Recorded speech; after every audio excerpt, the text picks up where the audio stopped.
When we continue with Mozart's A minor sonata, we get a slow second movement in F major, really nice relief from all the tension in the first movement. It's a nice and heartfelt melody in F major.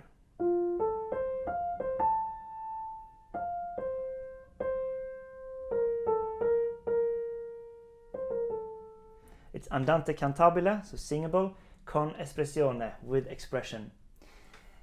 And it's a quite substantial movement in ABA form, so the first section returns in full after the middle section, and the character is generally this nice and a little playful as well, but then in the middle section there's a big eruption of those painful suspensions we had in the first movement. They surface in this movement as well.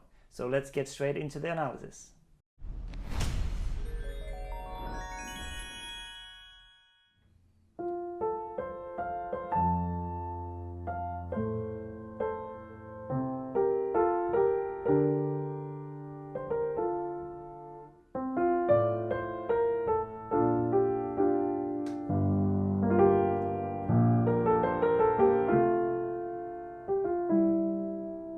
So that's the first melody.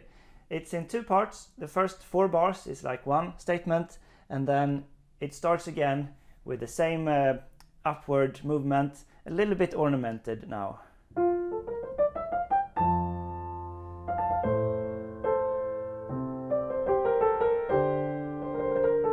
But then it takes a second way. So it's typical Mozart feature. 2 phrases starts the same, but the second time it goes a different way.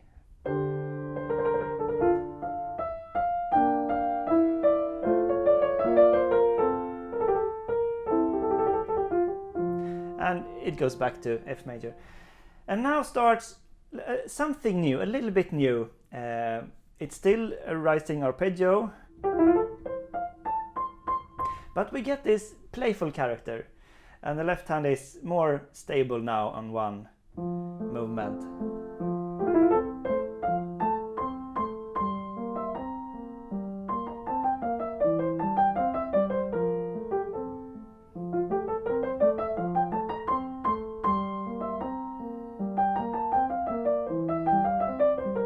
You can just enjoy these scales up and down. It's not so much pain in life here, just enjoyable scales.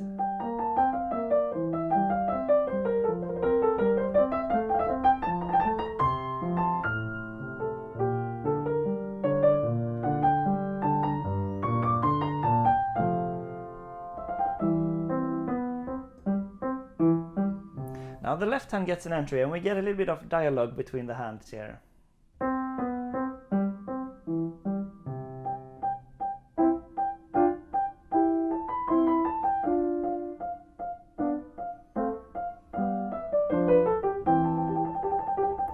Now trill in the right hand and 2 voices in the left hand.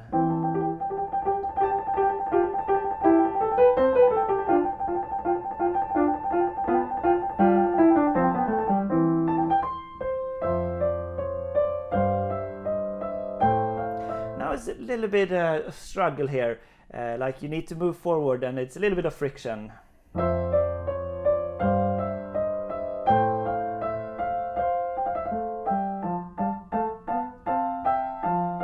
But it's resolved nicely.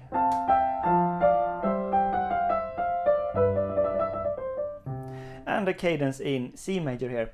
And now starts like the closing section of the A section, because we feel like it's stable here in this cadence in C major, and it's going to end in C major as well.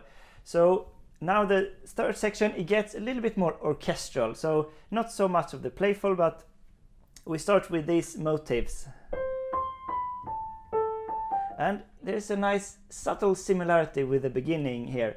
So the first melody is this rising movement.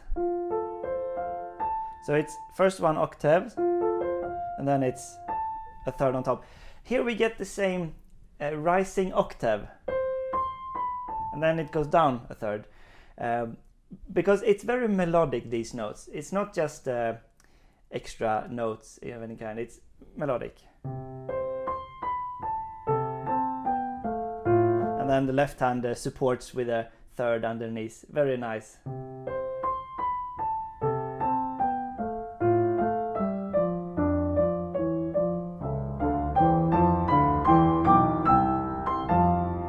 So here we get this orchestral feeling. It's basically just a scale up in the melody.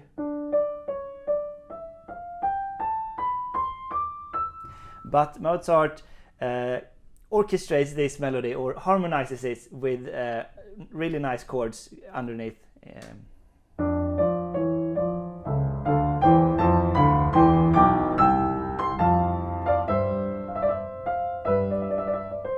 And this is why it feels like a closing section. We're not moving away from C major. This is a clear cadence again. Now the same idea, just a little ornament.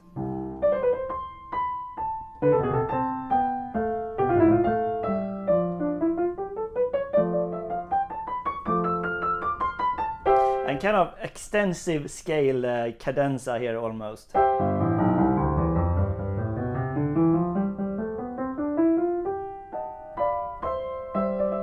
This is cadential movements again with the 6/4 chord, C 6/4 chord with G in the bass, resolving to G and to C.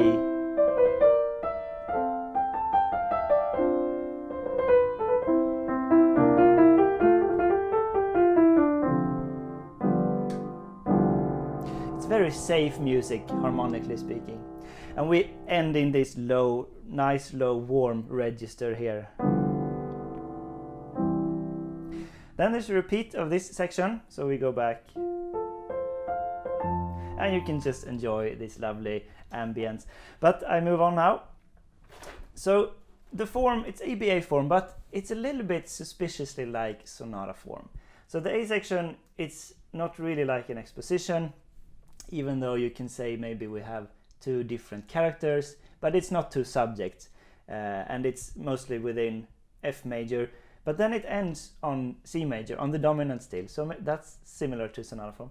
But here it really feels like a development section. So if you have a B section in a slow movement, that could just be like, it feels like an episode. But here, what we get here is actually the melody from the beginning, but in C major.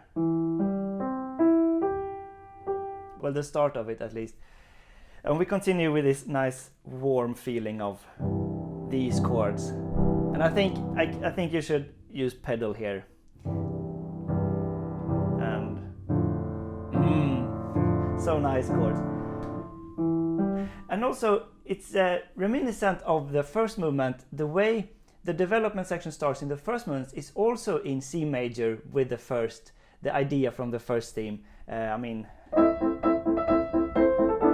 That's the first theme, then the development starts. It's a completely different character, but it rings a bell here when we get the theme, the first theme in the second movement in C major. Well, it's not actually the whole first theme, it's just the start of it, but still.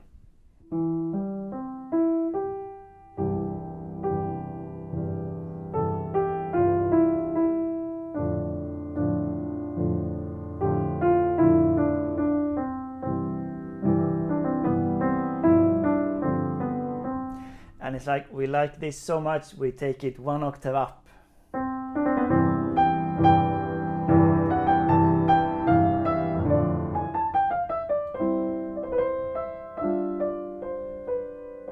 But now, it's the classic switch from, we expect C major, but Mozart goes to C minor.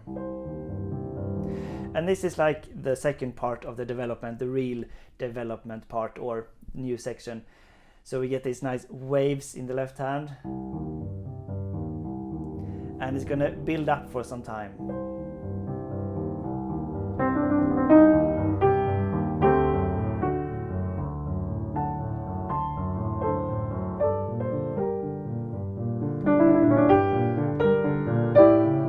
So it's a sequence, it's higher up now, second time.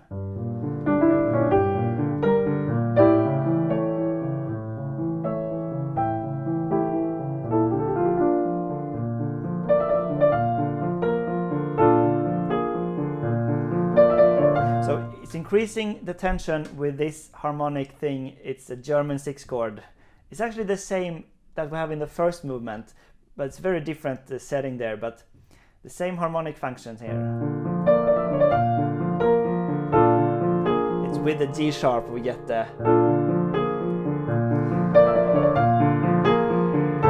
and resolving to A major, and here we get the real outburst.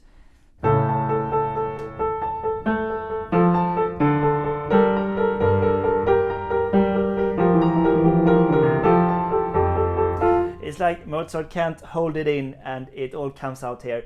So we get an ostinato in the right hand on 16th triplets. Kind of a precursor to La Campanella by Liszt, but not as hard, this one. Still, it's not really easy, you have to jump the octave.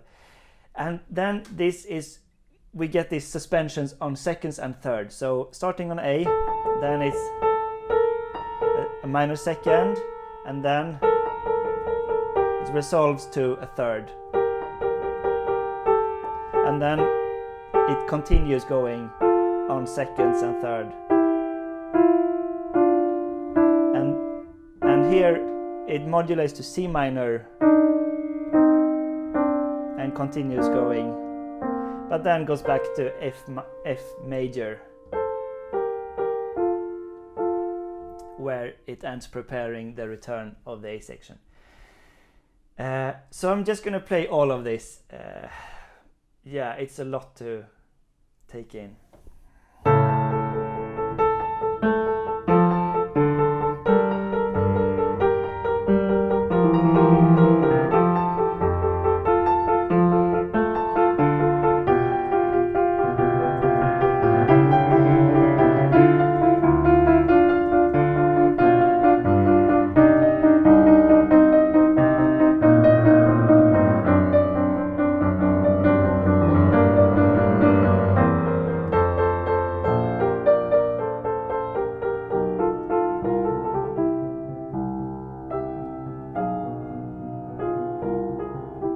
Now the 16th triplets continue in the left hand, more subdued, so the right hand can play a little more melodic in the high register.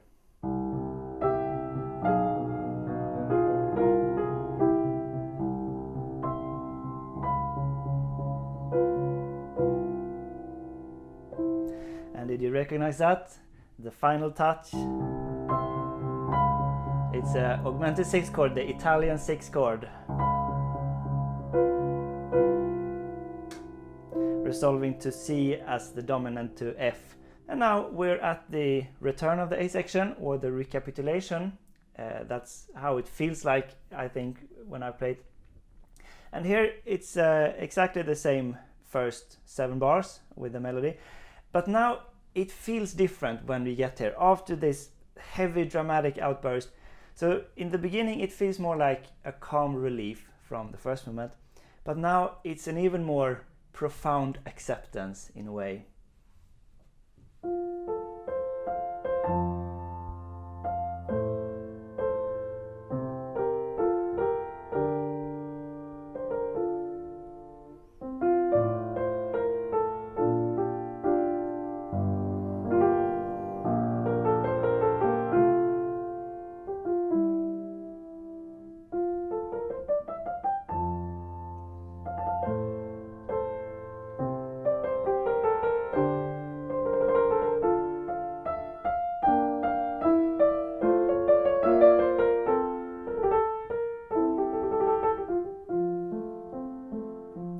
But after this, there's still some room for the playfulness after some time of the more heavy feeling. So now we get the second idea, kind of.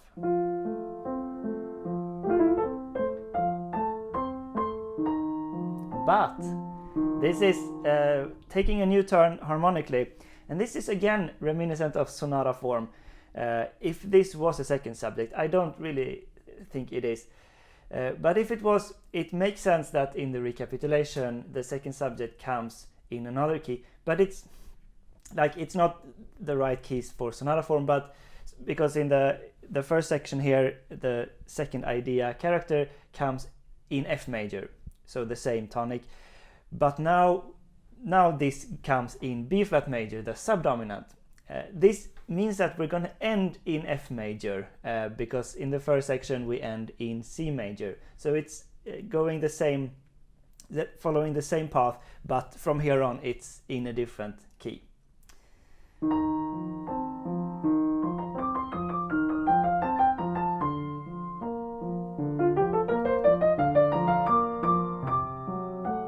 A little minor tension here.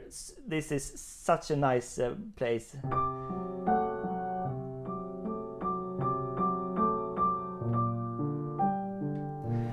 How Mozart just takes one note and increases the tension.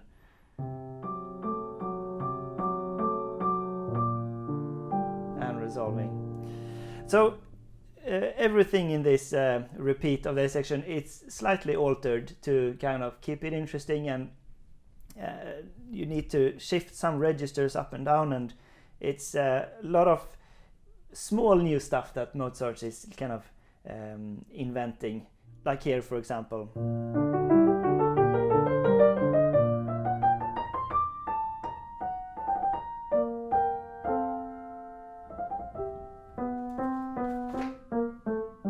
But this we recognize.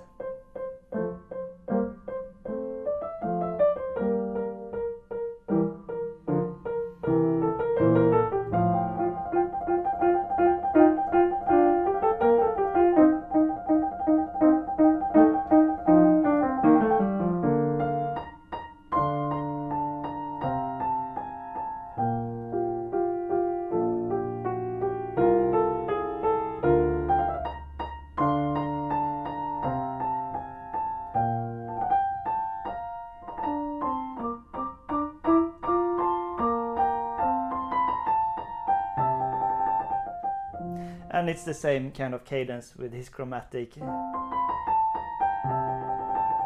And now the closing section, we get the octave lift.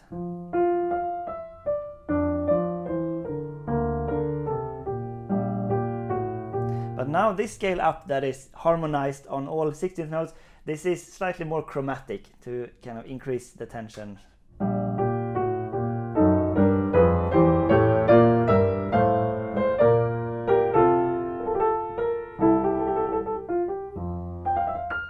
And now the register shift higher up this time.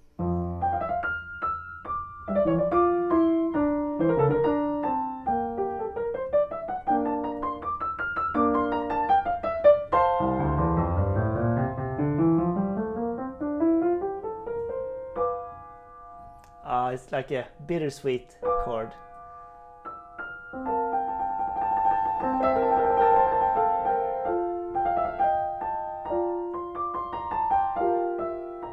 This is approaching the end, you can feel it.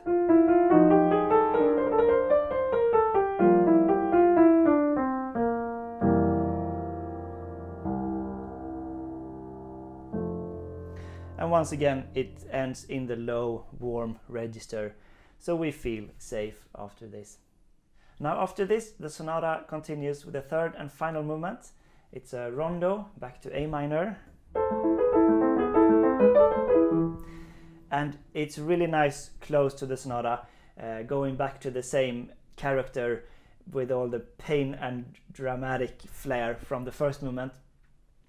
But I'm not going to do an episode on that, I'm afraid, because I don't think I have so much insight on that movement that is like new, because I've already done 2 videos on rondo form in this style. It's the video on Mozart's Turkish rondo, so you can see how he treats the rondo form there with different sections. It's kind of the same in this one. And also the video on the rondo in Beethoven's Pathetic Sonata, the last movement there. It's quite similar character that Beethoven was inspired by Mozart, definitely. And he makes it something new, but I talk a lot about that in that video. But thanks for watching Sonata Secrets. And the Patreon shoutout in this episode goes to F. Lemaitre and J. Brady.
Bye.